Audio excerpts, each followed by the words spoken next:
گمراہیوں کی رات میں نور ہدا قرآن ہے۔ اس نے کہا آپ صلی اللہ علیہ وسلم سے، یا رسول اللہ I want to take revenge، آپ نے مجھے پوک کیا، یعنی میں ہرٹ ہوا ہوں، آپ نے مجھے اتنی زور سے جو ہے وہ چٹکی کاٹی ہے، تو میں تو بدلہ لینا چاہتا ہوں۔ آپ اور میں امیجن کر سکتے ہیں کہ ہم اللہ کے رسول سے کہیں کہ میں ریونج لینا چاہتا ہوں؟ اب امیجن کریں، سمجھیں آپ کے، کہتے ہوئے بھی عجیب لگتا ہے، سمجھیں آپ کے شوہر نے یا آپ جو بچیاں بیٹھی ہیں، آپ کے ابا نے آپ کو یہاں ایسے کیا مذاق سے، آپ کے ابا میں بدلہ لینا چاہتی ہوں، اوہو کیا سنیں گے آگے سے؟ اگر شوہر کو آپ نے کہا تو کیا سنیں گے آگے سے؟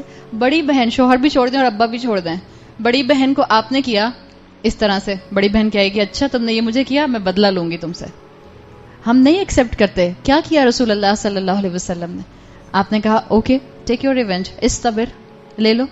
اس نوجوان نے کہا انا علیک قمیصا ولیس علی قمیص، آپ نے تو شرٹ پہنی ہوئی ہے، میں نے تو شرٹ بھی نہیں پہنی ہوئی، مطلب جب آپ نے مجھے مارا تھا، چٹکی کاٹی تھی تو مجھے زیادہ زور سے لگی تھی۔ کیا کیا اللہ کے رسول صلی اللہ علیہ وسلم نے؟ آپ نے اپنا کرتا ریز کر لیا اور آپ نے کہا استبر، لے لو بدلہ۔ وہ نوجوان آگے بڑھا اور اس نے آپ صلی اللہ علیہ وسلم کو حق کر کے کس کر لیا، اور اس نے آگے سے کہا یا رسول اللہ صلی اللہ علیہ وسلم، میں تو بس یہی کرنا چاہتا تھا اور میں آپ کو اسی طرح سے پیار کرنا چاہتا تھا، انما اردت یا رسول اللہ، میں بس یہ چاہتا تھا۔ لیکن آپ کو اللہ کے رسول کا مقام کیا نظر آ رہا ہے؟ کوئی اکڑ نہیں، کوئی ایگو نہیں، کوئی غصہ نہیں۔ تمہاری جرت کیسے ہوئی؟ تمہیں نہیں پتا میں اللہ کا رسول ہوں؟ ان کے پاس تو اتھارٹی تھی، وہ اللہ کے رسول تھے، باقی سارے رشتے ایک طرف، لیکن آپ صلی اللہ علیہ وسلم کی شخصیت کا عدل ہے یہ، جس نے دنیا میں اگر کسی نے آپ کی چٹکی کی وجہ سے بھی کسی کو تکلیف ہوئی دنیا میں، بہتر ہے دنیا میں اس کا بدلہ اس کو دے دیجئے، قبر میں بہت بھاری ہو جائے گا، قبر میں بہت مشکل ہو جائے گا۔ یہ چیز آپ کو اللہ کے رسول کی پرسنالٹی میں پرفیکٹ نظر آتی ہے۔ ایک مرتبہ عبداللہ ابن عباس کہتے ہیں، عبداللہ ابن عباس ہی بتاتے ہیں کہ میں ایک محفل میں اللہ کے رسول صلی اللہ علیہ وسلم کے رائٹ سائڈ پہ بیٹھا ہوا تھا، لیفٹ سائڈ پر حضرت ابو بکر اور حضرت عمر رضی اللہ عنہما بیٹھے ہوئے تھے۔ آپ صلی اللہ علیہ وسلم کی سنت یہ ہے کہ جب کوئی کھانے کی چیز آپ کے پاس آتی تھی تو آپ اس کو کھاتے تھے، چکھتے تھے، پیتے تھے اور پھر اپنے رائٹ ہینڈ پر اس کو گھما دیتے تھے تاکہ باقی لوگ اس کو چکھ لیں۔ تب رائٹ سائڈ پر عبداللہ ابن عباس بیٹھے تھے اور لیفٹ پر ابو بکر اور عمر بیٹھے تھے۔ آپ کے پاس دودھ کا پیالہ آیا، آپ نے دودھ پیا، اس کے بعد یہ نہیں، اچھا ابو بکر اور عمر سینئر صحابہ، عمر میں بڑے، عبداللہ ابن عباس کی عمر تھی 10 سال۔ آپ صلی اللہ علیہ وسلم نے کیونکہ رائٹ سائڈ پر سنت تھی دینا، آپ چاہ رہے تھے کہ آپ پہلے ابو بکر عمر کو دے دیں، تو آپ نے یہ نہیں بچہ ہے اس سے کون پوچھے، آپ نے عبداللہ ابن عباس سے پوچھا اگر آپ اجازت دیں تو میں پہلے ابو بکر اور عمر کو دودھ یہ والا دے دوں۔ عبداللہ ابن عباس یہ وہ ہیں جو مفسر قرآن ہیں، اور اللہ تعالیٰ کے رسول ہی کی دعا تھی ان کو کہ اللہ ان کو قرآن کا فہم عطا کر، دین کا فہم عطا کر۔ کہتے ہیں کہ میں نے فوراً سوچا کہ اگر وہاں سے پیالہ ہوتا ہوا میرے پاس آئے گا تو برکت کم ہو جائے گی اللہ کے رسول کی، تو انہوں نے کہا یا رسول اللہ میں چاہتا ہوں اس برکت سے میں فائدہ اٹھاؤں۔ آپ صلی اللہ علیہ وسلم نے کوئی نہیں ڈانٹا۔ دوبا بچوں کو کتنی زبان لگ گئی آج کل، کتنا بولتے ہیں، کتنا ماں بڑوں کے سامنے زبان چلاتے ہیں، کچھ نہیں، آپ نے پیالہ ان کو پکڑایا اور عبداللہ ابن عباس نے پیالہ پی کے اس کے بعد حضرت عمر کو اور پھر حضرت ابو بکر کے پاس پیالہ آ گیا۔ یہ چیز آپ کو کانسٹنٹلی اللہ کے رسول کی پرسنالٹی میں ملتی ہے۔ اگر آپ کو امام عادل بننا ہے اپنے گھر میں، اپنے کردار میں یہ خوبصورتی لے کر آئیے، کسی کا حق مت ماریں۔ شرح سنہ میں امام البغوی لکھتے ہیں اکثر قریش کے سردار جب رسول اللہ صلی اللہ علیہ وسلم کے پاس آتے تھے تو ان سے کہا کرتے تھے کہ اپنے پاس سے تھرڈ کلاس لوگوں کو ہٹا دیں۔ ہم بولتے ہیں نا دیز تھرڈ کلاس پیپل، عبداللہ ابن مسعود کو ہٹا دیجئے، حضرت بلال ابن رباح کو ہٹا دیجئے، جب یہ نہیں ہوں گے تب ہم یہاں پر آ کے آپ کی بات سنیں گے اور آپ سے ہم اس وقت کمیونیکیشن کریں گے۔ ایک واقعہ آتا ہے کہ ایک مرتبہ آپ صلی اللہ علیہ وسلم کے پاس قریش کے سردار آئے اور اس وقت عبداللہ ابن مسعود رضی اللہ عنہ آپ کے پاس موجود تھے۔ قریش کے سرداروں نے کہا کہ آپ ان کو یہاں سے بھیج دیں، ہم آپ سے بات کرنا چاہتے ہیں۔ آپ صلی اللہ علیہ وسلم نے جواب دیا تمہارا کیا خیال ہے اللہ نے مجھے کیوں بھیجا؟ اللہ نے مجھے عدل کے لیے بھیجا ہے۔ اور پھر آپ نے فرمایا یقیناً اللہ لوگوں کو نوازتا نہیں یہاں تک کہ ان میں موجود کمزور انسان کو اس کا رائٹ نہ دے دیا جائے۔ آپ کے گھر میں جو کمزور ہے، آپ کے معاشرے میں جو کمزور ہے، اس کا رائٹ جب تک ادا ہوتا رہے گا اللہ نوازتا رہے گا۔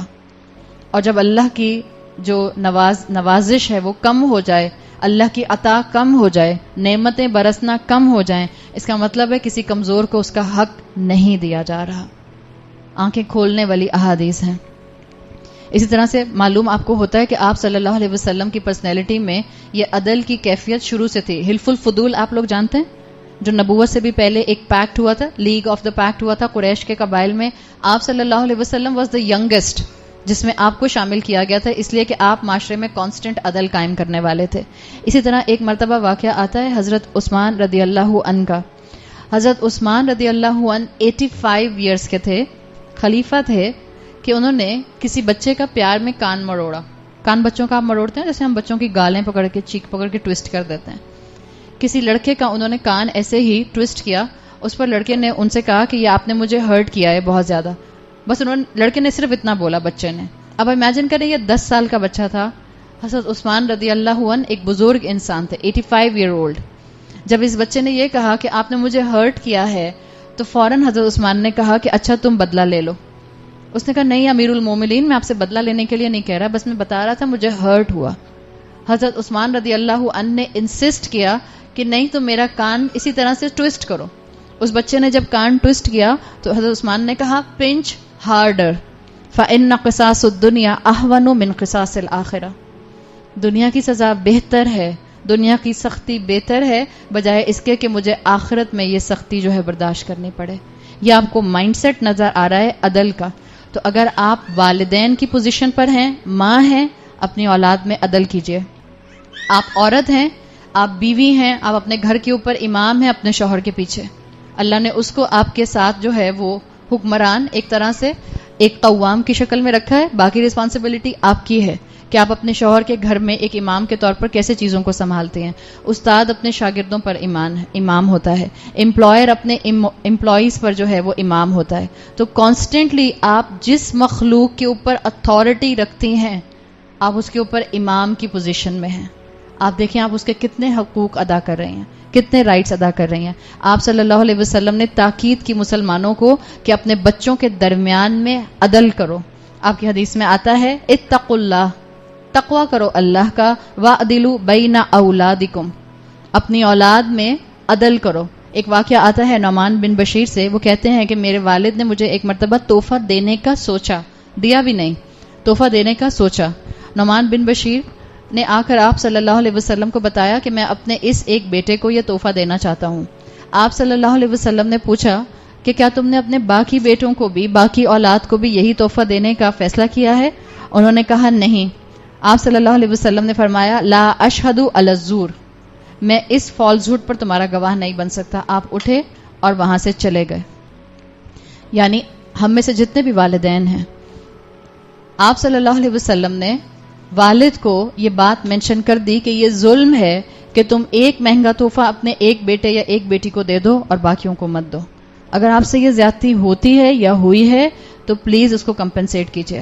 اور اگر آپ کے والدین سے ہوئی ہے اور آپ اس پوزیشن میں ہیں کہ آپ کو زیادہ ملا اور آپ کے باقی بہن بھائیوں کو نہیں ملا، دل بڑا کیجیے، اعلیٰ ظرفی دکھائیے اور اپنی اس چیز کو سب بہن بھائیوں میں ڈیوائڈ کر لیجیے. یہ عاجزی ہے، یہ انسان کے اندر جھکاؤ لے کر آتی ہے. جس درخت پر جتنا پھل ہوتا ہے وہ اتنا جھکا ہوتا ہے. جس دل میں جتنا تقوی ہوتا ہے وہ لوگوں کے سامنے گیونگ کیپیسٹی میں ہوتا ہے. اس کا دینے والا ہاتھ ہوتا ہے، لینے والا ہاتھ نہیں ہوتا. اور جس کا دینے والا ہاتھ ہوتا ہے وہ ایموشنلی بھی انریچڈ ہوتا ہے. آج ہم سب میجورٹی ایموشنلی بینکرپٹ ہیں. ایموشنل بینکرپسی ہم میں بہت زیادہ ہے، اس لیے کہ ہم اپنے جیسے انسانوں پر ڈیپینڈ کرتے ہیں.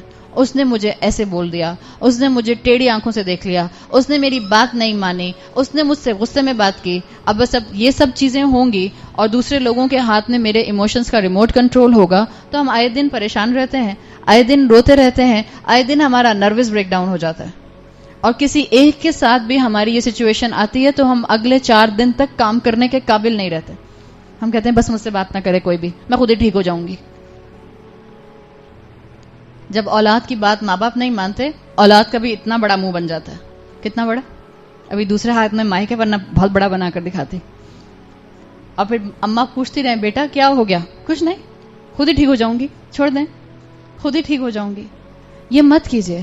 اللہ نے آپ کو ایک بڑے مقصد سے پیدا کیا ہے.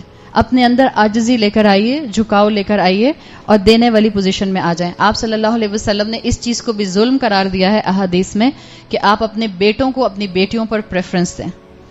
اللہ نے آپ کو اولاد دی, آپ کا بیٹا اور آپ کی بیٹی آپ کے لیے برابر ہے. جہاں اللہ نے حصے الگ رکھے ہیں وراثت کے معاملے میں, وہاں کوئی نہیں آبجیکشن کر رہا, لیکن اپنے روزمرہ کے معاملات میں, اپنے روزمرہ کی ڈیلنگ میں اپنے بیٹوں کو اپنی بیٹیوں کے اوپر پریفرنس دیں گے. It's a form of transgression. اسلام اس کی اجازت نہیں دیتا. آپ صلی اللہ علیہ وسلم تو وہ دین دے کے گئے ہیں جہاں جانوروں تک کے حقوق ہیں. جانور کے ساتھ بھی ظلم نہیں ہو سکتا, اس لیے کہ آپ کو انصاف کرنا ہے. یہ وہ دین ہے جس میں ایک عورت جہنم میں چلی گئی اس لیے کہ اس نے بلی کو قید کر کے بھوکا مار دیا. یہ وہ دین ہے جہاں ایک آدمی جنت میں چلا گیا اس لیے کہ اس نے بھوکے پیاسے کتے کو پانی پلا دیا. تو یہاں تو عدل کانسٹنٹ ہے, ہر سٹیپ کے اوپر ہے. صرف آپ کو اور مجھے باعمل مسلمان بننے کی ضرورت ہے. حضرت عمر کے دور میں, حضرت عمر کے بارے میں آپ نے مشہور سنا ہے کہ حضرت عمر کا دور ایک بہت ہی انصاف والا دور تھا. حضرت عمر رویا کرتے تھے. ایک تو آپ نے سنا ہے نا کہ حضرت عمر کا ایک کال آتا ہے, وہ کہتے تھے کہ اگر دجلہ کے اوپر کوئی بکری جو ہے وہ مر جائے گی تو اس کا جواب میں دوں گا. حضرت عمر عراق کے گدھوں کے بارے میں بھی کہا کرتے تھے کہ عراق کا وہ گدھا جس پر مالک اس کے بوجھ, اس کی طاقت سے بڑھ کر بوجھ ڈالتا ہے, یہ سوچ کر روتے تھے کہ قیامت کے دن اس کا سوال بھی مجھ سے کیا جائے گا. کرسی لینا آسان نہیں ہوتا, پوزیشن ملنا آسان نہیں ہوتا, امام بننا آسان نہیں ہوتا. ہمارے ہاں جو منسٹریز کے پیچھے سب بھاگ رہے ہوتے ہیں, اگر اپنی ذمہ داری کا احساس ہو جائے تو انسان کہے مجھے یہ ذمہ داری مت دو, میں یہ کام نہیں کر سکتا. لیڈرشپ پوزیشن پر آنا بہت قربانی مانگتا ہے, بہت سیکریفائز مانگتا ہے, نہ صرف فزیکل بلکہ ایموشنل بھی, بہت طرح سے. تو اللہ سے دعا مانگیں کہ اللہ اگر آپ مجھے کسی لیڈرشپ پوزیشن پر لائیں, امام بنائیں, تو مجھے احسان کے ساتھ اس پوزیشن کا حق ادا کرنے والا بنائیں. اسی لیے آپ صلی اللہ علیہ وسلم نے اس پوزیشن کو امام عادل کی سب سے ٹاپ پر رکھا ہے. جب امام عادل ہوگا, ہر کوئی اپنی پوزیشن ادا کرے گا, تو آٹومیٹیکلی معاشرے میں اصلاح, انصاف اور جسٹس پروموٹ